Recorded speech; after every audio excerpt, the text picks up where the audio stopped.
வில்சனோட அப்பாக்கு 5 பசங்க. ஃபர்ஸ்ட் பையன் பேர் வந்து 11, செகண்ட் பையன் பேரு 22, தேர்ட் பையன் பேரு 33, ஃபோர்த் பையன் பேரு 44, ஃபிஃப்த் பையன் பேரு என்ன? 55. எல்லாமே ஈஸியா கண்டுபிடிச்சிடுறீங்க.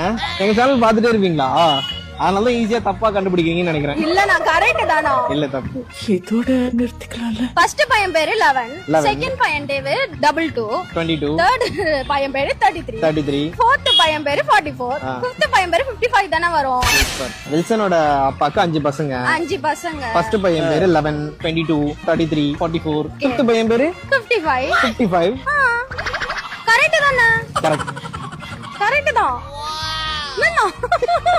ஃபிஃப்த் பையன் பேரு 55 தானா? கரெக்ட் தான். உங்களுக்கு லாஸ்ட் சான்ஸ் தரேன். ஓகே தாங்க. வில்சனோட அப்பாக்கு 5 பசங்க. சரி ஓகே. 11, 22, 33, 44. அஞ்சாவது பையன் பேரு 55. எவ்வளவு சொன்னாலும் ஆன்சர் வராது என்கிட்ட இருந்து. 55 மட்டும் தான் வரும். அதானே? ஆமா 55 தான் ஆன்சர். ஷியரா? ஷூர். லாக் பண்ணிடலாமா? லாக் பண்ணிடலாம். ஆக்சுவலி क्वेश्चनல ஆன்சர் இருக்கு. 5யா? வில்சனோட அப்பாக்கு 5 பசங்க. 5 பசங்க. யாருக்கு 5 பசங்க? வில்சன். வில்சனுக்கு இல்ல, அவங்க அப்பா. அப்பாக்கு. வில்சனோட அப்பாக்கு 5 பசங்க. சரி. அப்ப வில்சன் யாரு? அவங்க அப்பா. வில்சன் யாரு? அவங்க அப்பா. யாரோட அப்பா? வில்சனோட அப்பாக்கு 5 பசங்க. சரி. அப்ப வில்சன் யாரு? அவங்க பையன். இப்பதான் பிரைட் ஆரம்பிக்கலாம். அஞ்சாவது பையன் பேர் என்ன? அஞ்சாவது பையன் பேரு 55.